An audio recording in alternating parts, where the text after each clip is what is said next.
I think my husband fathered his best friend's children, and now one of them is attracted to my daughter. All names are fake. This began as a dark, intrusive thought that I could never shake off, and over the years it has bloomed into a poison flower that infects my entire psyche. I'm a 42-year-old woman. My husband Luke is 43, and so is Amy. I met Luke in college, but he's known Amy since they were about 7. They did everything together and understood each other implicitly. They were best friends. They've always insisted that they are surrogate siblings to each other. Naturally, I, as a new girlfriend, felt a little threatened by Amy and her closeness to Luke, but they both reassured me I had nothing to worry about. That their bond was not romantic and had never been sexual. That Amy really was just the sister that Luke never had. I believed them, and it didn't take long for me to forget any and all insecurity I had about Amy. She became my friend too. She officiated our wedding. Luke and I have built a wonderful life together, and we always had a strong relationship. After we got married and moved in together, we still saw a lot of Amy, and I was fine with that. I've passed many a night on the town trying to help Amy find a man, as she has always lamented how she is unlucky in love. Luke and I started to have children after we were married, and at around the same point, so did Amy. For further context, my children are Sophie, 15 Owen, 12 Louise, 10 and Carter, 6 Amy's children are Tom, 17 Kaylee, 14 and twins, Adam and Jenna, 9. Now, Amy was not in a relationship at this point. She was not married. As far as I knew, she was dating, but not consistently.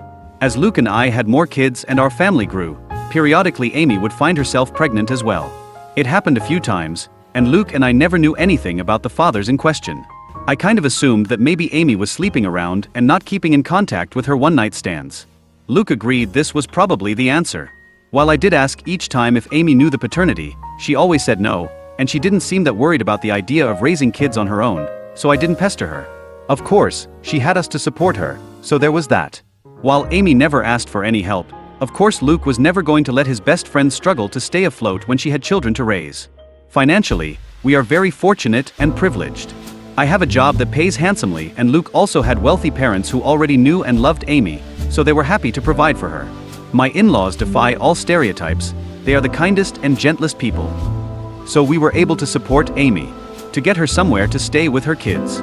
People might be tempted to call her a leech, but I never saw it that way. None of us did. She needed help and we could provide it. I also know people are going to criticize her for her lack of responsibility and question why she never used more reliable birth control. Honestly, that is a long story that I don't want to get into because even I don't fully understand her reasoning, but it was quite important to her that she never be on birth control and that whatever came of that choice, she would accept. It wasn't religiously motivated, I know that, but it was that degree of significance to Amy. She really did not want to take birth control. She's explained it to me more than once, but I'm still not clear on why. Of course, Amy being Luke's best friend since they were kids, it's not unreasonable that sometimes they hang out together while I'm not there. Hey, that's fine. Sometimes I hang out with Amy one-on-one as well, though Luke does it more. She was his friend first. This included him going over to where she was staying and at times, sleeping over there. Was I a fool to trust him and believe nothing was going on? Perhaps. But for years, they presented as being buddies. Like siblings. I didn't pick up on any vibes between them, not ever. As one can expect, our children were brought up together.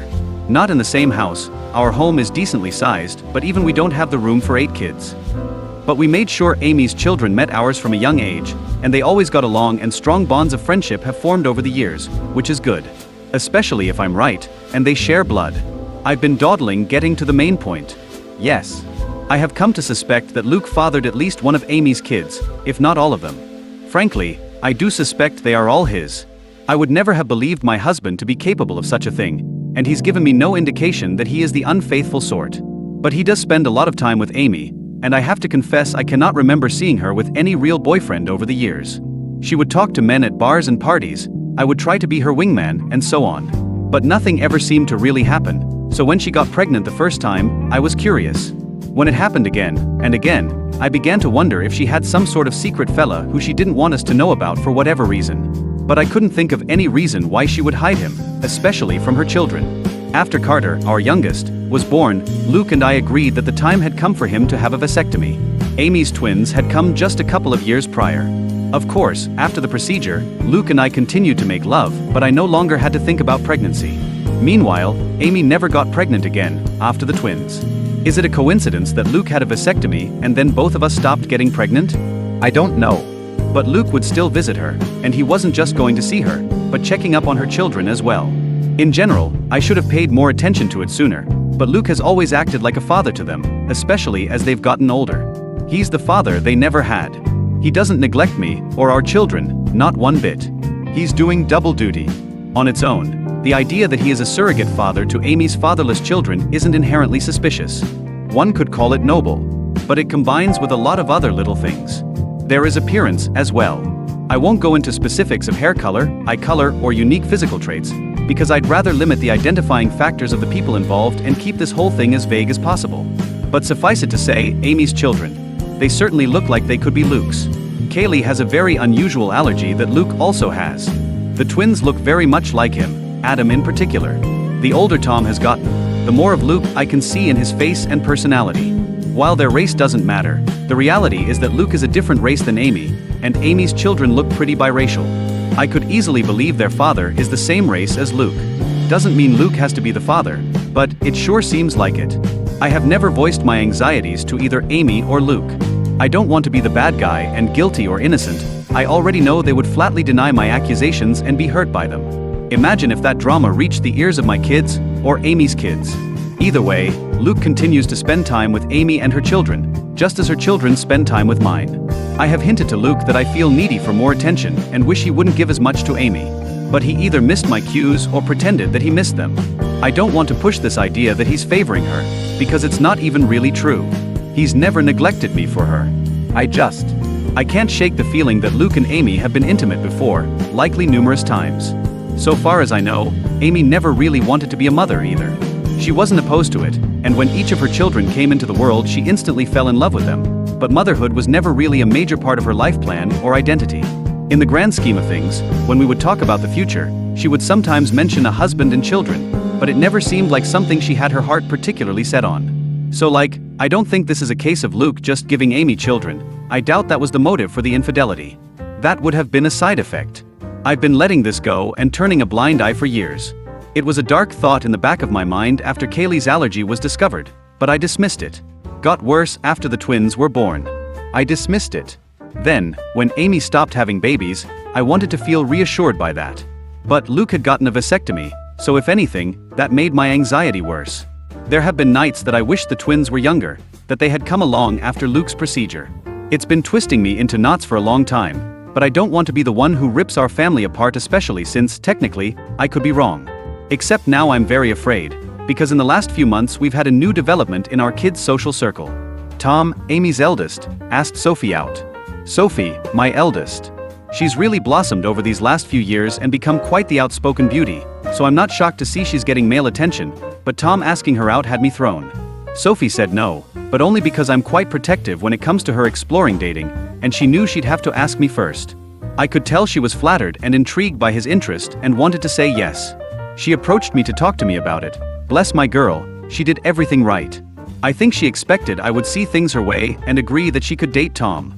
Much to her surprise, I very firmly said no. That caused a bit of conflict. She didn't even want to date him that badly, she just couldn't understand why she wasn't allowed to. And I couldn't explain it to her. All I could come up with was he's too old for you, which he is, but it's not really about that. When Amy and Luke heard, I was so very curious to see what their reactions would be. If either of them had agreed with Sophie and tried to convince me that the two of them should be allowed to date, I think I would have been relieved and taken that as proof that I was wrong about something going on between them. Wrong about who fathered Amy's children. But the ambiguity continued. They took my side. Both of them put their foot down, though not as fiercely as I did. Luke agreed with me, but he also worried that trying to forbid such a romance would only make Sophie want it more. He's probably right about that. Amy seemed more apathetic to the idea. She didn't want Tom to date Sophie either, and she backed me up, but I don't know, she just wasn't taking it as seriously. She seemed to think it was a fleeting crush. Well, it wasn't. In the months following those conversations, Tom would spend more and more time with Sophie. They would be alone, or with other friends, anytime they possibly could. It's become abundantly clear that Tom is crazy about Sophie and wants to be with her. And he definitely wants to be physical. I've been watching them like a hawk and noticed his eye wandering many times. And while I'm doing everything I can to kill this budding romance in the crib, I also am feeling somewhat powerless. Sophie hasn't outwardly defied me, she's still just hanging out with Tom as friends. So forcing them to stop spending time together would be unreasonable, and probably encourage more sneaking around. But I'm so afraid that they're already doing that. My nightmare is that they're secretly dating, and doing God knows what when no one is looking. I've observed Tom being rather handsy with Sophie, and she presents no objection whatsoever. And I just don't know what to say. I had considered trying to convince Sophie that Tom is like her brother, but if she doesn't see him that way, I don't really have the power to rewrite their emotional dynamic or the history of their friendship. I always saw Amy and her children as being like family, but my kids might see Amy's kids more as best friends. The problem is, of course, that if my husband has indeed been carrying on an affair over the years and I'm right about the paternity of Amy's children, then Tom and Sophie cannot be anything more than friends under any circumstances. End of discussion. It can never happen. I feel powerless to stop it though. Luke has apparently talked to Tom about this, as has Amy, but he is unrelenting and he won't give up on Sophie. I think she enjoys that attention and devotion. Tom has also confronted me and asked why I'm so against this when I know him very well and I know he would be good to Sophie. I didn't know what to say other than to fall back on her being too young for him. But that won't work forever. If, God forbid, they're still attracted to each other in a few years, then they'll pursue this with abandon, and once they're legal adults, there's nothing I can do about it. Amy and Luke agree with me that Tom cannot date Sophie, but that's all they've really done. They feel just as powerless as me to prevent teen love. It genuinely feels sometimes like they've just given up and will bury their heads in the sand about this. Just do nothing and hope the feelings pass as Tom and Sophie get older. Which, yeah, they're in high school. It's unlikely Tom will be in love with Sophie forever. But my fear is that she'll let him do something intimate with her before that time comes, something neither of them can take back. I am this close to opening a door I cannot close, this close to screaming at Luke that all this wouldn't be happening if he hadn't cheated on me these many years. If he hadn't been all but raising a second family with his surrogate sister behind my back. Now Luke's son wants to fuck our daughter, his actual sister, because as far as he knows, she's just his childhood friend. And it's all Luke and Amy's fault for what they've done. If I speak up, everything gets blown to hell. On the off chance that I am wrong, I'm a horrible monster who accused the love of my life and one of my closest friends of doing something horrible. If I'm right, it still tears our entire structure apart. The family and social unit we've become over the last several years is gone, and everyone will be stressed and upset even if Luke and I don't divorce. If I do nothing, Sophie's eventually going to sleep with Tom and be his girlfriend. And I'm low-key terrified it will happen sooner than later, or worse, that it's already happened under my nose. I hope to hell this relationship fades as they mature, but what if it doesn't? What if they wind up being together for years? What if they marry, want to get pregnant someday? And if I tell Sophie the truth about Amy's kids, then everyone else finds out too, and that's going to ruin so many lives. It would shatter my kids' perception of their father, and their Aunt Amy. Luke is Owen's hero. I don't even want to think about how much this would hurt him. And what about Amy's children? They are innocent. They didn't ask for this, they don't control where they came from, and I don't want to hurt them. Admittedly, I'm not happy with Tom at the moment. A week ago I saw him put his hand on Sophie's butt and I wanted to knock his teeth out. But even he doesn't deserve to be burdened by the knowledge that it's his half-sister he's been fantasizing about. It's all so fucked up and I don't know what to do. I've been looking the other way and letting my husband and his best friend insult me for such a long time now. I thought I could live with it. But this business with Tom and Sophie has me distressed. Update, first of all, wow. I did not expect my post to get as much traction as it did. I was half worried that someone in my family or social circle might find it, especially when someone alerted me that the post had been shared to Facebook. But as far as I can tell, no one in my family has seen it. I want to thank all of the kind commenters who wished me well. To those who were more frustrated with my indecision, I get it. But I was operating with an uncertain situation and the stakes were incredibly high. I feel like no matter what choice I made, something could and likely would go wrong. I've spent the last 5 years imagining different scenarios based on different ways I could go about this if I ever decided to act on it. To everyone who was clamoring for an update, I have one for you. I previously said that I was going to do a secret DNA test, that I had decided on that course of action. In the end, I couldn't go through with it, and now I am regretting that, because the window to do so has essentially closed. I just felt like it would be out of line for me to do that to another person's child behind their back. Ethically, it was dicey.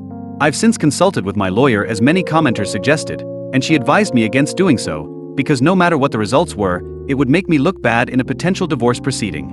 But I really wish I had done it anyway, and just not told anyone. Because I really badly need to know, and I still don't know for sure. Likewise, I wanted to tell Sophie in confidence, But the more I thought about it, even that seemed over the line. Like I had no right to plant such ideas in her mind about her father, without even talking to him first. So, what I ended up doing was confronting Luke and Amy. Many comments suggested this as well. I finally told both of them that we needed to have a serious talk. It felt counterproductive to approach just one of them, because I figured they would tell the other about what happened in their own words before I could prepare my own. I wanted them both to hear what I had to say. Once all the kids were at school, I laid down all of my suspicions and the reasons. I made it clear how much I love both of them, but a combination of clues had led me to notice the similarities between Luke and Amy's children, and I didn't even list all of them in the original post. For example, Luke has been a sleepwalker in the past. So have Sophie, Tom, and Adam. I said over and over how much they meant to me and how I didn't want to believe it, but the thought had crept into my mind in the past. How I had dismissed it before, but now with Tom and Sophie having crushes on each other, it became necessary to pose the question. So I asked if they had ever crossed the line, if Luke had ever been unfaithful, if there was even the slightest possibility that any of Amy's children were his. I was just trying not to cry. Well, they reacted exactly as I would have expected. Their responses were perfect and so very well rehearsed. I genuinely can't tell if it was honest emotion or powerful gaslighting. Amy was more upset than Luke, or at least more outwardly upset. She was angry, offended at the accusation. Luke just seemed heartbroken by it. Maybe they were just acting, but I don't know. Somehow, they had reasonable responses to all of the points I brought up. They asked questions I didn't know how to answer. I had never objected to them having alone time before. Why did it suddenly bother me now? Do Amy's children really resemble Luke that much? Or are things like hair color pretty basic traits to have in common? The whole family had always treated Amy and her kids as part of our unit, and I had previously commended Luke for stepping up and being a father to Amy's kids since they didn't have one. Why was I now saying it was a bad thing? What exactly did I want them to do? How could I think such a thing about them? Why had I waited so long to say something? Luke was more understanding than Amy. He respected my feelings, or at least he acted like he did. Amy appeared to feel more betrayed by what I said. I ended up apologizing several times, even though I'm not sure I did anything wrong. Luke also apologized for anything he'd done to indicate he was unfaithful. I asked Amy more pointedly that, if not Luke, who had fathered her children? She snapped back that it was none of my business, and I could tell she was in no mood to get personal or vulnerable with me after my accusations. I'm not proud to say that I lost my temper, and said that after everything we had done for her and her children, such information was not a lot to ask and perhaps she owed it to us. I regretted the words as soon as I said them, but Amy shouted back that I had never done anything for her, that it was Luke and his parents who had kept her afloat all these years, not me. She went on a longer tirade about how I had always acted superior to her, which I don't believe I did, though it's possible that I gave off that vibe unintentionally. Luke did his best to calm her down, but the room was still fraught with tension. I don't know Reddit, I just don't know. It's driving me to the edge of madness. There is a way to be certain, of course. Not certain of my husband's fidelity, but of the paternity of Amy's children. So I asked Luke, for my own peace of mind, for the sake of our daughter, and for our family unit, if he could please get a DNA test done, a paternity test. I went on to say that I knew he disliked and distrusted such things, but that I really needed this. I could see the pain in Luke's eyes.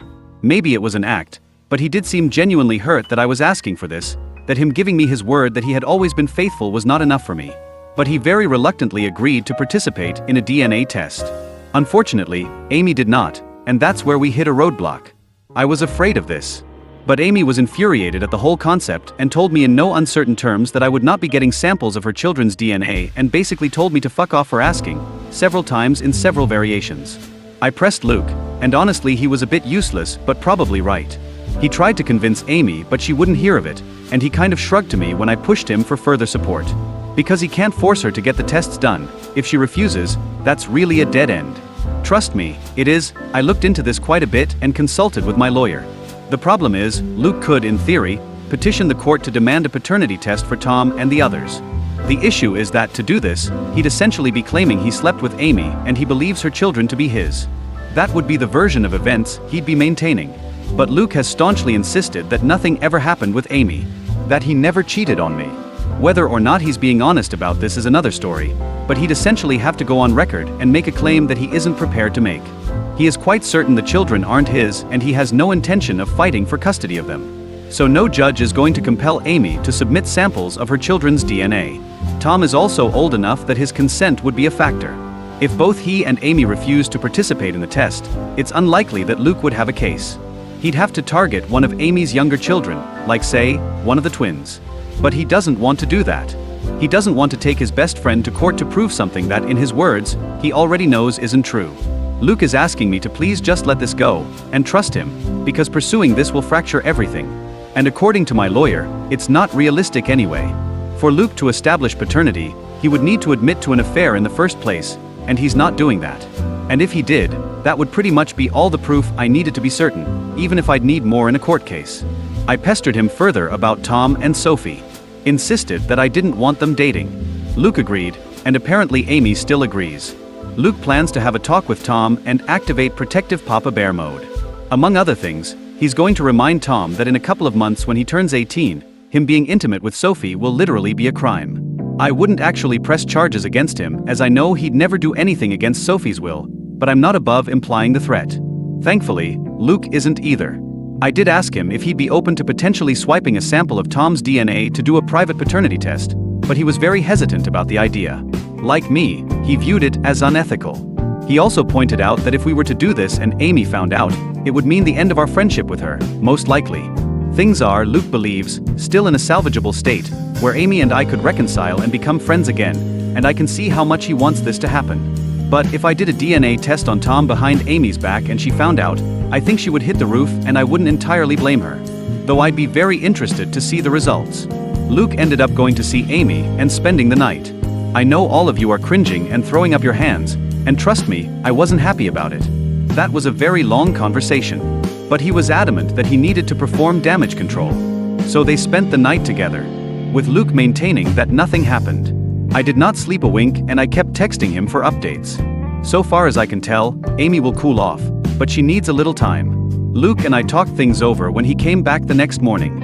It was an emotionally fulfilling conversation, and we ended up agreeing to take the kids, our kids, not Amy's, to visit their grandparents for a few days.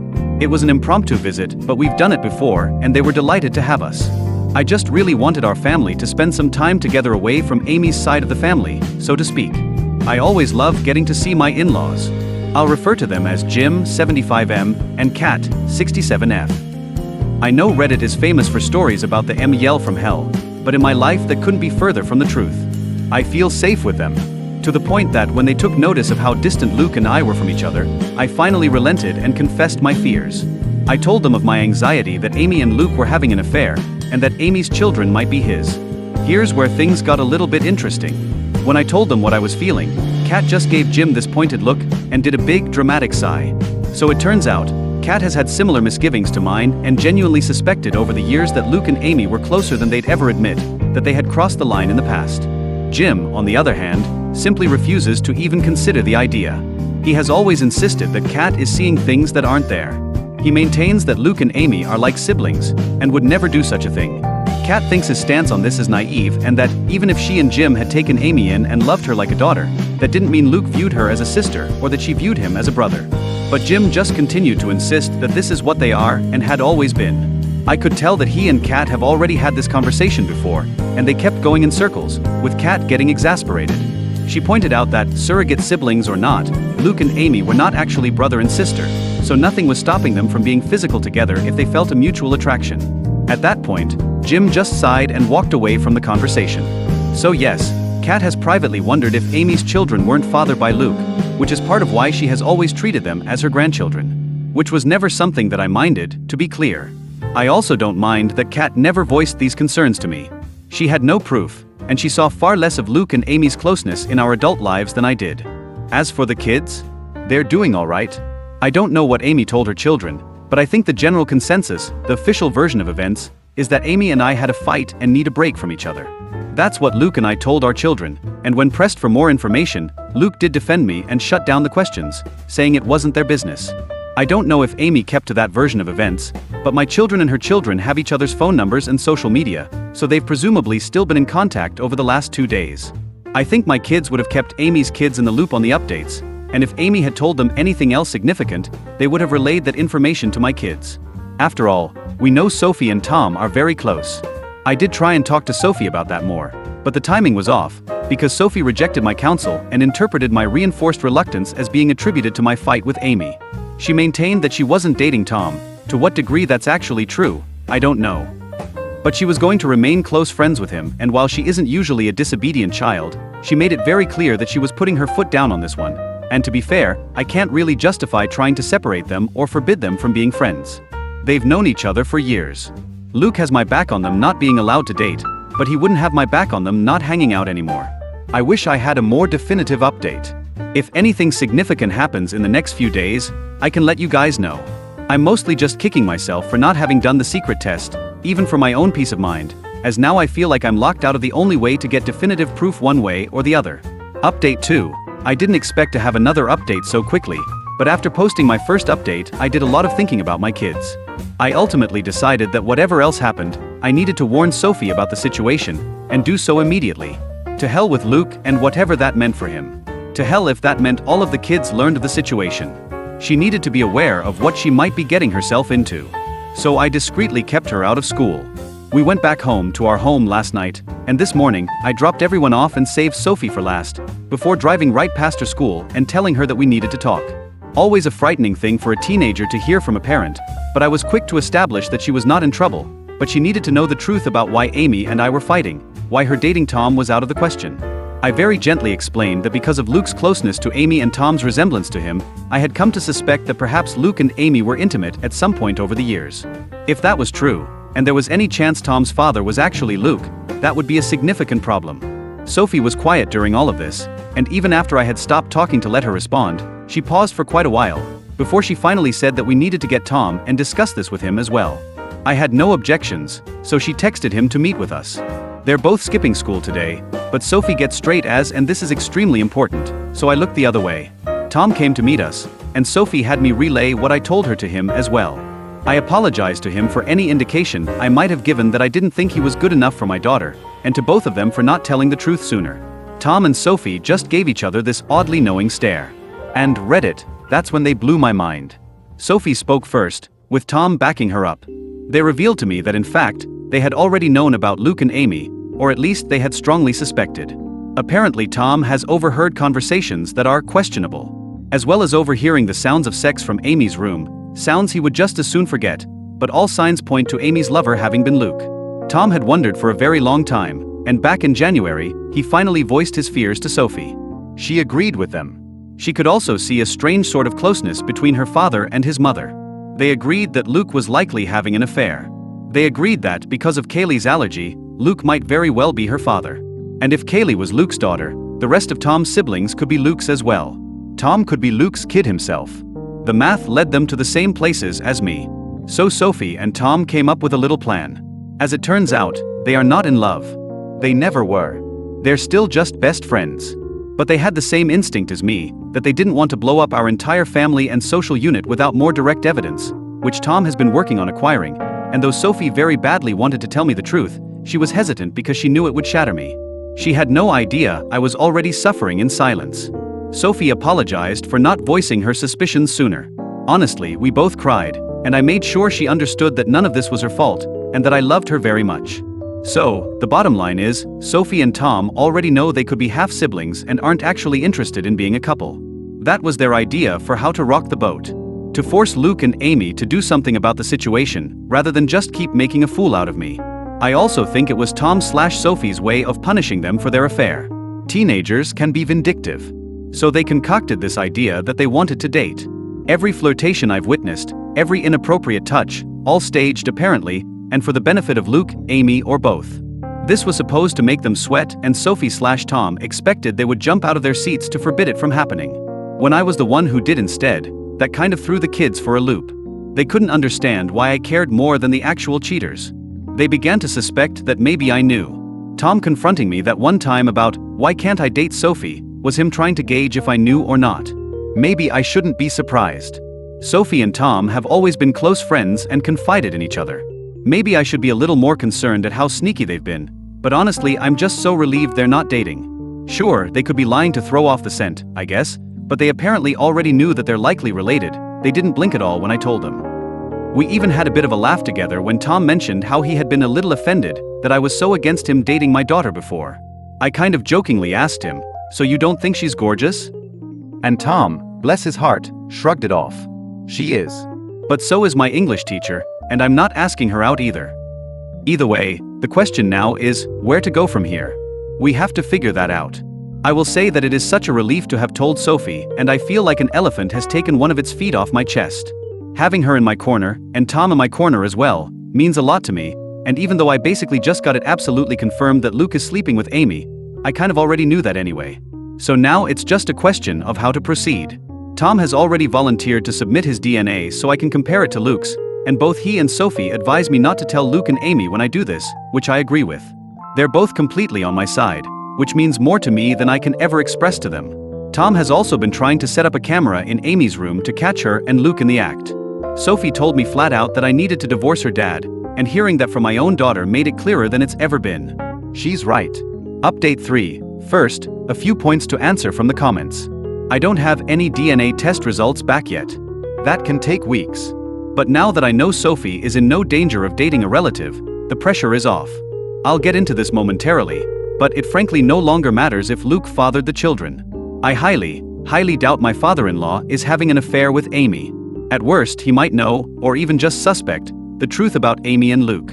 But it's also possible that he just refuses to believe they would do such a thing. I've been vague about details for privacy, but to put it very simply, Jim and Amy are both pretty white. Kat and Luke are not. Had Jim fathered Amy's babies, they would look different than they do. Nevertheless, I do have an update. While a stream of comments have called me spineless and naive, called me a sister wife as an ex-Mormon, that hits a particular nerve, and most recently, a stream of comments have said my story is fake. Fair enough, it's the internet, but Luke is not the first scumbag husband to have two families. Several other comments have been incredibly kind and supportive, and I really appreciate that. Apologies if I haven't responded to a comment or direct message that you sent. I covered as many as I could, but I was literally getting hundreds, so I definitely missed several of them. First things first. I discussed this in the comments, but our little team has, supposedly, recruited my mother-in-law. I say supposedly, because Sophie and Tom were going to talk to her about getting help with submitting the DNA test, and at the advice of my lawyer, I am staying out of the process. Officially, I told Sophie not to do it, and she said she wouldn't. MIL hasn't contacted me about it either. Though we have been in touch, I'll get into that more in a moment. The bottom line is that I can honestly say I had no knowledge of any DNA test. Loophole City. Another bit of good news. I was digging through the paperwork in preparation for my divorce, wanting to get a head start against Luke, and one thing that came to my attention is that my name is on the paperwork for our home. Luke's name is not. I was the one who bought the house, and we always planned to add Luke onto the paperwork at some point, but we never got around to it, and eventually the idea was forgotten. It was my lawyer, Paige, who pointed this out to me, and it was like finding a winning lottery ticket on the ground. I don't know where I'd be without Paige. She's a dear friend from college who I reached out to, hat in hand, for help. She's been there for me this past week, not just as legal counsel, but as a friend I really needed right now. The thing is, she's not our lawyer, me and Luke. We have our own family attorney who has helped us out of jams in the past. We clashed with our HOA a few years ago, not worth getting into right now, but Paige is a lawyer who specializes in family law and has handled divorces before. Luke remembers her from college and knows she went into law but doesn't know she's a divorce attorney. So I can have her over for coffee like we're catching up, and he has no idea anything is going on. Turns out, he's not the only one who can harbor someone under his spouse's nose under the guise of being a friend. So, on to the update. The last time I looked in Luke's phone was 3 months ago, around the point Sophie and Tom began to go around claiming they wanted to date. I found nothing.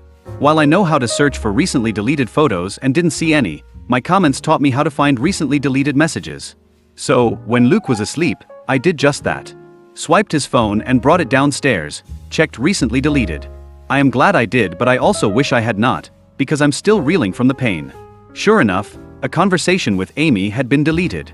Recent texts talking about the conflict between her and me, with Amy describing me as a problem, and Luke trying to pacify her, without defending me at all, to be clear. They both alluded to how they had expected this for a while and just hoped it would never happen, presumably me accusing them of having an affair. While the whole conversation and the fact that it was deleted was sketchy, nothing was actually admitted. So I scrolled a bit higher, to a few days before the fight. Amy's messages got a bit more flirty. Then, I saw it. 5 days before I confronted them, Amy had sent Luke a topless pic. A selfie with no shirt or bra. Guys, I teared up. I knew it was true, I knew it in my bones, but seeing the proof still cut me like a hot knife. Doesn't help that Amy's always had bigger breasts than me. I exited the Messages app and checked Luke's recently deleted photos. Sure enough, the same selfie was there, and others. Amy topless, Amy naked, in various poses to show off. There were pictures of the two of them together, cuddled and pressed close like a couple. In some of these, she was naked. In some, they both were.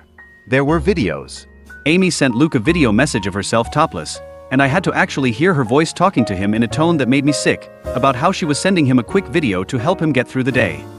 In more than one video, she called him her boo, and hearing her call him that, I almost vomited. Stopped looking at that point, I'd seen enough. For about 5 minutes anyway, then a strange compulsion to keep searching led me to check Luke's laptop. I knew enough of his passcodes to access his iCloud storage and, yeah, basically more of the same. There were letters, long letters between them. I didn't have the heart to read past the first few lines of one of them, but I did read Luke mention our children. There were countless naked/topless selfies of Amy.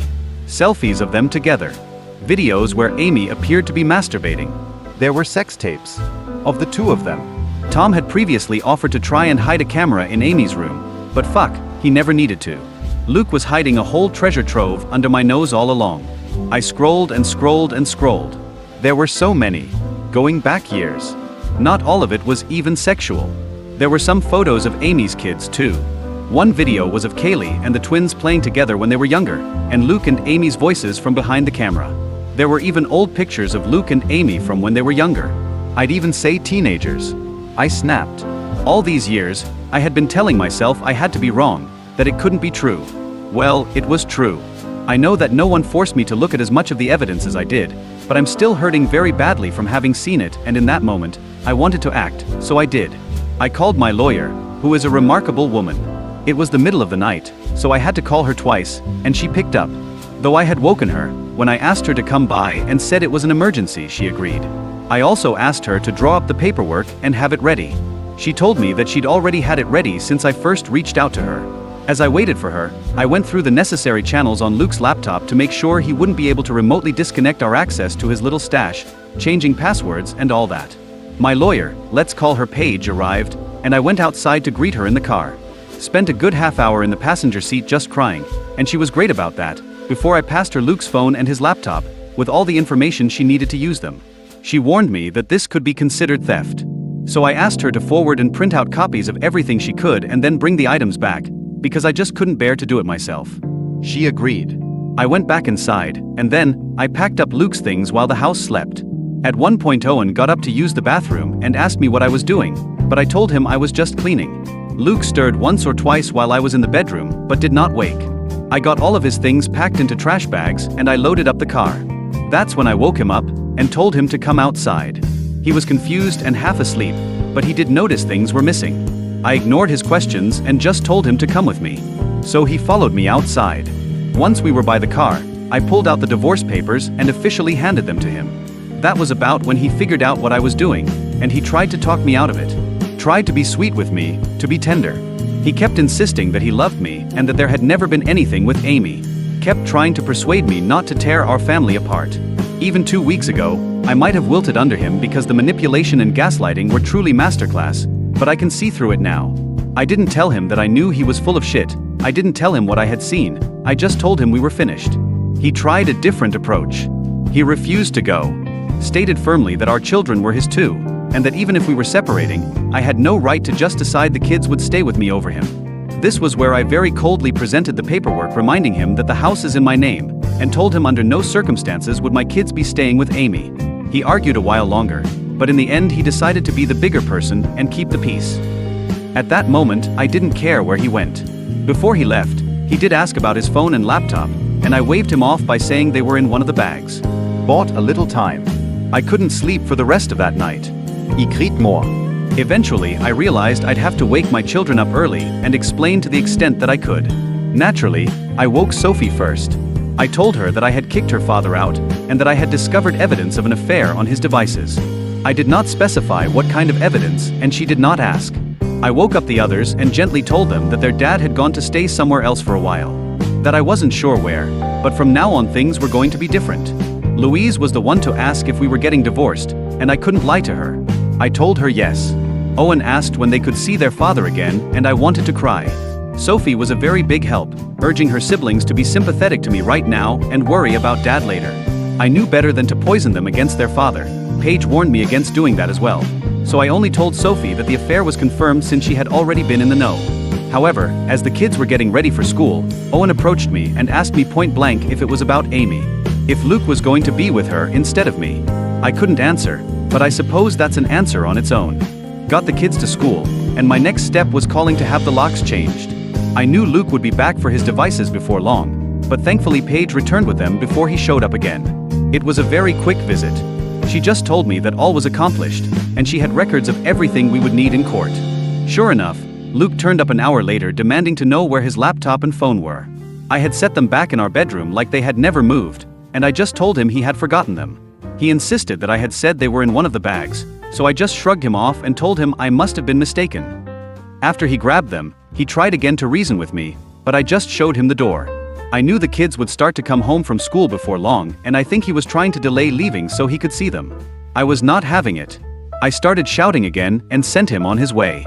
I'm still just in absolute pain and despair for what I saw. I don't know if he'll realize that anyone went through his devices and made copies of the evidence, or if he suspects I saw anything, but he obviously didn't say so. After he left, I cried once again. Talked to my mother-in-law that night. Apparently Luke did show up to his parents' house, which was a surprise, as I was so certain he'd stay with Amy. But maybe even he knows how suspicious that would look to the children and doesn't want to rock the boat as much. Maybe he knows I'm more likely to let my children see their grandmother than Amy at this point, and he wants to see them to give his version of events. That is not happening. Kat already shared his version with me, that he relayed to her and Jim. That I'm having some kind of mental breakdown, that he wishes he could help me, but my paranoia is causing me to lash out and turn violent. I was never violent. I shoved him away when he tried to hold me, that is all. And what's so hilarious is that he didn't mention Amy at all to his parents. He didn't even frame it as me falsely believing he was having an affair. Even though that's his story when talking to me, he left Amy out of it when talking to his parents. Kat noticed that. She believes me. Jim doesn't know what to believe anymore. According to Kat, he seemed very, very troubled by what he heard from all sides. As for Amy, she's radio silent. Tom has told Sophie that she's acting like nothing is wrong but is clearly stressed out. That when her children ask, she makes the same sort of claims. That I am having some kind of emotional, nervous breakdown, and pushing her away, as well as Luke. She doesn't mention anything about my accusing them of an affair, but still puts it all on me. Amy has not reached out to talk to me directly, and I have not tried talking to her since our big argument. I haven't really told my kids anything, just that I'm having disagreements with Luke and Amy, though I was very clear that it is not a question of my mental health. Honestly, I think they all kind of know what's going on. Sophie continues to be my rock, as I try to be for her and the others, and Tom continues to be our spy in the ranks. Right now, my biggest regret is the stress that all of this is causing on the children, which I knew it would, but it still needed to be done. My life has fallen apart. But it was never my life. Update 4. As far as the deed being in my name, it's not an absolute hook, line and sinker, but Paige is convinced that between that and my having been the one paying the mortgage, I stand a very good chance. It could be interpreted as a common marital property, but I'm going for primary custody with supervised visits anyway. I'm playing hardball. People also questioned whether I should still be posting these, but so long as it's all anonymous, I am in the clear. Doesn't even matter if someone who knows me could figure out I posted this. I didn't use any real names, or reveal my location, or anything like that. As for the laptop, even Paige admitted that was questionable, but technically I gave permission and she was only doing what I could have easily done on my own. I just really didn't want to go through all of that content. As far as the divorce papers, Paige had them filled out after the very first time I contacted her.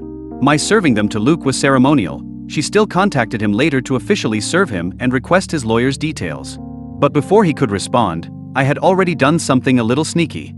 I reached out to our family attorney, the one who has always been on call to represent me and Luke during our marriage. He helped us out of a jam with the HOA a while back. I'll call him Zach. Now, contrary to some of the comment suggestions, I cannot just go around town consulting with every lawyer in the area, with the explicit purpose of locking my husband out of hiring them. That is bad faith, and judges don't look too kindly on it. However, this was Zach. He had been my attorney, and Luke's, for years. I feel like I had just as much right to him as Luke did. And I got there first. So I was able to nail down our family's lawyer. Met with both him and Paige, and boy howdy do they not like each other. Zach brought up some of the same problems as some of my comments. He argued that Paige's activity was in the gray area and urged me to hire him to represent me in the divorce instead. That caused a bit of conflict as Paige is explicitly a family attorney and this is her specialization. So I'm going to be consulting both of them from here on out. Zach actually thinks it's a good thing that I made these posts as they can't really do much other than prove my sanity when Luke and Amy try to argue otherwise.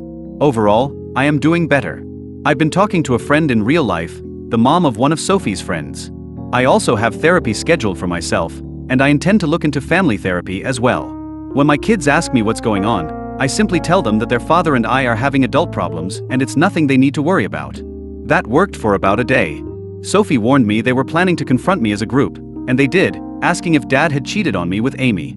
Obviously, they've been talking about this, and perhaps they have been for longer than I had anticipated. Perhaps they've been wondering. Again, even though I had absolute proof, I was hesitant to tell them as much, and let me explain why. I naturally wouldn't tell them about the pornographic content I found. I would simply say that I found messages between Luke and Amy revealing their affair. But with the exception of Sophie, they wouldn't be satisfied with that. I already know Carter, curious little sweetheart that he is, would want to see these messages. So instead, when I was asked directly by my kids if their dad had cheated on me, I simply said I believe he did, yes. With as much sincerity as I could muster. I think they believe me.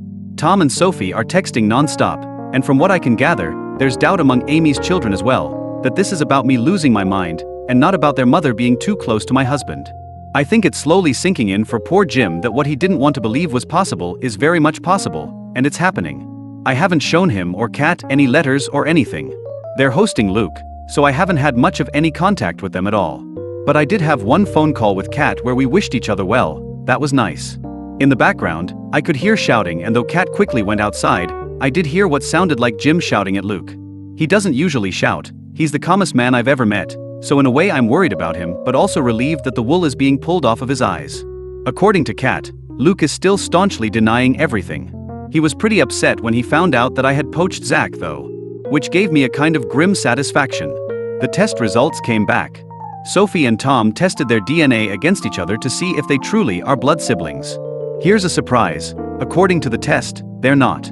They don't share any DNA. To everyone who believed Jim had fathered Amy's babies, here is definitive proof that he did not, because the test would have revealed that too. But I never believed it anyway. Sophie has her doubts and wonders if the results weren't faulty and if we shouldn't take another test to be absolutely certain, but I'm not really worried about that. More confused than anything. I was so certain Tom had to be Luke's son. He was too. Now he doesn't know what to think and I don't either. I obviously now know the affair happened and lasted years, and I know from the letters that Kaylee is Luke's child, or at least both he and Amy seem to believe she is, which confirms they were intimate 15 years ago. Now I'm just wondering for Tom's sake. Who, if not Luke, is his father? He does kind of look like Luke, but that might just be coincidence. In general, everything was quiet for a few days, until it wasn't. Until she finally showed her face. My best friend Amy. I am so happy I installed Ring cameras everywhere, as you are about to understand. Sure enough, Amy turned up on my doorstep and asked to talk. She had a relaxed demeanor and did not raise her voice. Assuming she was approaching me on Luke's behalf, I told her that I wasn't interested in talking to her and to just go away. She did not leave, but she didn't make a scene either. She persisted in telling me we needed to have a conversation. The kids weren't home and did have cameras inside. I was also recording her on my phone and being discreet about it, so eventually I relented and let her in. I don't know if she realized she was on camera. We sat down on the couch, and she instantly got into the reason for her visit. Turns out, she and Luke know or suspect that I procured damning material from his laptop. Amy accused me of going through his devices and told me that anything I found was not my business and I needed to delete it. That was all she had to say. No apology, no admission of guilt, didn't take responsibility for her own behavior. Hell, she might have known I was recording her, because she didn't even directly acknowledge what the sensitive material on Luke's laptop actually was. So I confronted her, letting out some of my anger. I asked how she could have the nerve to make demands of me.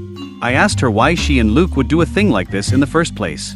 Why had they seen fit to spend all these years betraying me? I posed the question that I'd been wondering about for a long time, and as I expected, I got no answer. Literally, Amy didn't seem to really hear me even as I confronted her. She seemed like she was stressed, panicked, even. But she was keeping it under wraps. She ignored my questions and accusations, and just kept telling me to delete whatever content from Luke's laptop that I had. She said that if I wanted to divorce Luke, that was my call, but not to drag her into it. Oh, that made me so mad. I kept my temper, but I did snap back that she was already very much in it. Amy just kept repeating herself, telling me to delete whatever I found. So I just refused. I asked her point blank why I should. Why did I have any reason to? Amy got more aggressive, raising her voice. She was trying to intimidate me, but I held my ground. She told me that this wasn't about me, and that I needed to just do as she said. That it was very important. So I asked again, why? And yet again, she would not answer. So I asked her if Luke had sent her to do this or if she had shown up on her own. No answer to that either. It was like talking to a brick wall. So I asked her to leave. Just as I'd been afraid of, she wouldn't go. She refused to leave until I had deleted everything I'd found in front of her. I couldn't help laughing. I told her no, that wasn't going to happen. This is where I could see her starting to freak out more. In another moment, she got up, ran into the other room, and grabbed my laptop. Before I could stop her, she smashed it on the floor. I really don't know why she thought that would work or get her the outcome she wanted. I think she was just panicking. Obviously, I still have everything, except now I need to buy a new laptop. And sadly, her doing this was out of frame of the camera, but it's fine. All of my important files are backed up, and at that moment, I was more concerned that Amy would do something else drastic. She looked like she was going to have a breakdown. I tried again, very calmly, to tell her that she needed to leave or I would call the police. She refused again, and just kept repeating her demand that I drop this whole cheating angle and divorce Luke without trying to argue that an affair took place. At that point, I just stared at her. At the woman I had considered one of my dearest friends in all the world. And I told her that I didn't owe her anything, but she owed her children the truth. That they had the right to know where they came from. Who Luke really was to them. Amy bristled and told me it was none of my business, that I didn't understand her family and I needed to back off. She kept going back to this idea that I could divorce Luke, but I must not claim he'd had an affair with her. I just told her that I didn't need her permission to handle my divorce how I wanted, and told her again to leave. She got more and more desperate, and her anger accelerated to the point that she physically attacked me. I did not expect her to actually do this. I'm not much of a fighter, but I do know the human body pretty well, and where it's weakest. She hurt me pretty badly, but I got her off me. That part was very much on camera, and the whole audio was recorded on my phone. She finally left after that, and I immediately called to file a police report. I had the strangest feeling she'd try something similar and wanted to beat her to the punch. I was able to clean myself up by the time I had to face my kids, and while I downplayed the story, I did not lie to them about why I had a black eye. I told them, for their own safety, to steer clear of Amy. I also sent the footage to Paige and Zach, as well as pictures of my injured state before I cleaned up. They've also printed out the letters that reference Kaylee as Luke's child. I really feel like Amy just screwed herself over on all this. I don't know what her motives were. Was she protecting Luke? Was this his idea? Does she just really not want the world to know she's a homewrecker? Is she covering her own ass? As if people didn't know already? The more of my social circle I talk to, and inform of the basics, the more people are confessing that they had wondered in the past if Luke wasn't cheating on me, but didn't have any concrete proof. I suppose Amy doesn't want her kids to know who fathered them, which does line up, but I'm still not sure about Tom. I didn't ask Amy about him in particular. I don't know why you guys are so eager for these updates, but I don't mind posting them. I've never blogged about my life before. I'd imagine it feels something like this. Update 5. Hey guys. It's been a rough week. A lot has happened. I don't really want to talk about all of it in detail, so I'm going to keep this short. I know I never shut up, it's just how I am, but I'm going to be much more brief this go around. Luke has a lawyer now. I don't know him. But he met with Zach and Paige. To everyone saying I should have Amy arrested, I probably could have if I had shown the police the video. Instead, I just sent it to my lawyer. Maybe this makes me foolish, but even now, I think part of me is still trying to protect people I once loved and go easy on them. But everything's been on hold for the past few days, because Jim had a heart attack. I saw Luke and I saw Amy, and Amy's kids, at the funeral. It was the first time we were all together since before all this happened. Nobody talked about what's going on, short of Amy briefly apologizing for what happened before. She did seem sincere, I'll give her that. But I wasn't about to call her out anyway. Amy, Luke, and Kat all seemed pretty devastated. I was too. But we all agreed not to argue or talk about the divorce and to just let the day be a ceasefire to focus on Jim. Luke and I had a nice conversation about him. I've been spending time with my kids and taking a couple of days off work. I have enough of them on the back burner. Luke also saw the kids twice, before and after the funeral, with me present. It went well. At my direction, and Sophie's, they didn't mention Amy, and Luke didn't try anything funny with any of them. I think he does miss them and hate that he can't see them, thanks to all this. The kids are also pretty upset about losing Grandpa, on top of not being able to see Dad as much as before. I don't think any of them blame me, but that's far from the point, frankly. Carter slept in my bed the last 3 nights. I'll get more into this in the future when I have the energy to talk about what's going on in more detail. But whoever suggested that Kat lied about the test results was correct. She never sent them in. She confessed as much to me. I guess she didn't feel comfortable going behind her son's back, but did feel comfortable lying to me to protect him? Until she didn't, until she felt guilty, and she came clean. Under the circumstances, I am not angry with her, but I know better than to trust her anymore. As far as I know, she did not tell Luke about the test. But it means Tom could still be Luke's son. Probably is. My lawyers finished going through Luke and Amy's letters with a finer tooth comb. The bottom line is, they definitely found what it was that Amy didn't want me to see, and I now completely understand why she was so panicked. It has to do with why Amy and Luke didn't marry conventionally. They did something very bad. But this is genuinely something that I'm not sure I should be talking about, even on an anonymous internet post. I haven't even been able to collect my feelings about what Amy and Luke have done, especially with everything else going on, so I don't know if I should be more explicit. I'm sorry, I know that's not what anyone wanted to hear, but please try to understand. Paige agreed with me that when in doubt, don't post it. I've told my lawyers to put a pin in it for now because I'm in no fit state to figure out how to proceed with it or if I should use it against them. I'm just feeling like shit, honestly. It's difficult not to blame myself for Jim. I can only imagine Luke and Amy are blaming themselves too. I know they're bad people. I don't forgive them. But this tore them apart as it did me, and I think all 3 of us feel like the divorce stressed Jim out to the point where it may have contributed. He already had heart disease. And in particular, I blame myself for showing him what I showed him. I showed him proof of the affair shortly before he died. I'll be carrying that with me for a very long time, even if I shouldn't. I'll update again whenever I do. I'm sorry. I'll respond to comments as I can. Update 6. Hey everyone. This may very well be my last update for a while. I'm in therapy now, as are my children. And from what I hear, Amy's children are as well, so that's good. So I should probably be focusing on healthier ways to expel my feelings. Nonetheless, I have talked to my therapist about these posts, and according to her, venting anonymously online can be healthy, up to a point. If I do talk about my life again, I may do it in different subreddits or something, I'm still not sure. I have also met with the judge now. Many were worried about how these posts might come back to bite me in the ass, legally speaking. The short answer is that they won't. The long answer is that because they're anonymous, there's technically no risk of defamation or slander. I've changed enough of the meaningless details and given everyone fake names. The posts aren't going to be relevant in the case, and I'm clear to keep writing them if I so choose, so long as I don't discuss the details of the actual case itself. Though I think the judge would prefer I just stop writing these altogether, one of the reasons I may do so. Without divulging the specifics, I went ahead and reported what I had learned, and all hell broke loose. I knew I had to do so, because Amy and Luke had changed gears after Jim passed. They began to make the case that Luke and I had always had an open marriage. That there could be no such thing as an affair, and any instances of Luke sleeping with Amy could not be counted against him. It is no accident that they chose to do this after we lost Jim. As far as I can tell, he was the only other person who knew about what Luke and Amy did, and would have done something about it. Now that they don't have to worry about that, I think they wanted to claim I always knew about the affair and that it was no true affair. When I didn't report them, they must have assumed I didn't know the truth, and they changed their story. But I knew.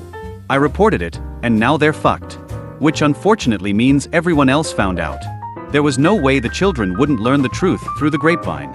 I told Sophie and Tom personally because I figured they would learn of it anyway. The others did.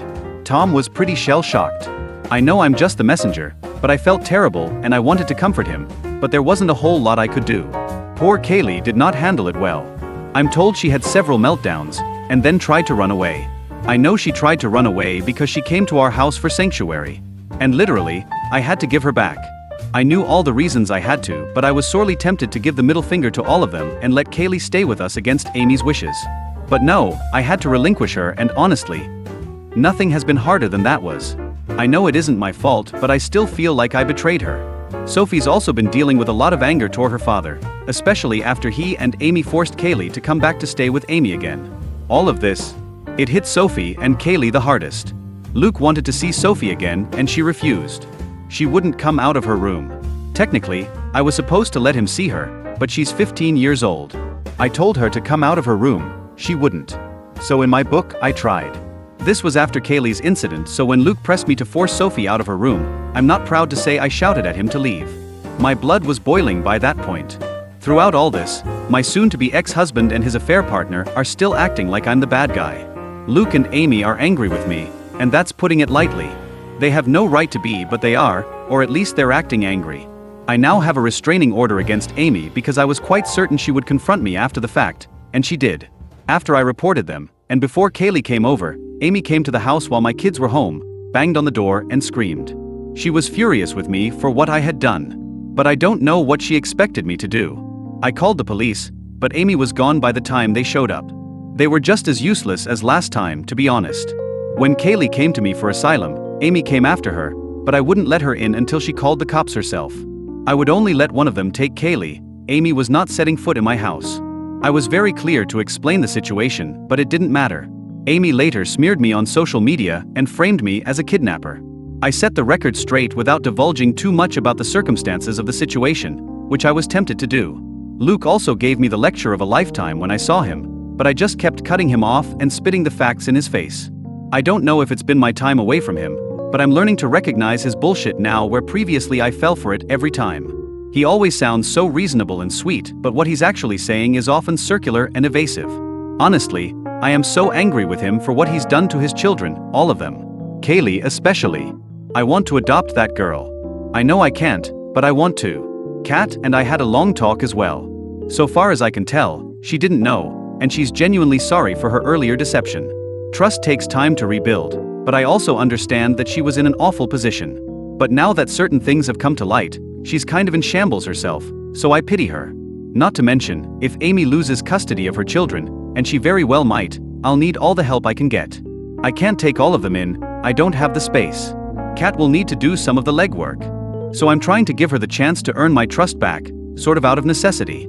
I can't speak to the long term, but if all goes as it should, Luke's not even going to be getting visitation of my kids. We'll know soon enough though, and it will be on record, if Amy's children were fathered by him. All I know is, they've always been quite certain Kaylee was, though they never had her tested. So far as I can tell, Amy hasn't really been intimate with anyone other than Luke for a long time. For the record, Kat is still supporting Amy financially, and by that I mean, she's supporting Amy's kids. I don't mind that. If Amy loses custody, that all goes away anyway. As to the how and why of Luke and Amy getting together, from the letters, I've put the pieces together as best I could. Amy was sexually abused as a child and Luke was apparently the only person she felt safe exploring her sexuality with when they were in high school. It was a very bad idea, and they both knew the reason it was a very bad idea well before they made that choice. As to the lie about them being surrogate siblings, apparently they always did have that kind of relationship emotionally. But they also did this. After Tom was born, they also believed Tom to be theirs, going off the letters. The bond took on more romantic aspects as well. Amy describes Luke as my person, and he says the same about her. I did read the letters in more depth for as much as it sickened me, I wanted to understand. I'm doing better overall though. Personally, I'm doing better. Which makes me feel kind of guilty because nobody else is. My kids are miserable, which makes me miserable, but I know there's light at the end of the tunnel and I want them to see it. Luke and Amy are miserable, which honestly, I'm not gonna say I'm glad about, but I don't know what they were expecting. They've been playing a monstrous game for decades. It was always going to have consequences sooner or later. Amy's kids are miserable, especially Kaylee. I wish I could reach out to her again, but I absolutely can't except through Tom, and he needs to play this carefully. Kat is miserable too. We're all still reeling from the loss of Jim, and honestly the Kaylee incident really tore my heart in half. But I think I'm over the hump and am taking comfort in how I'm actually choosing myself for a change.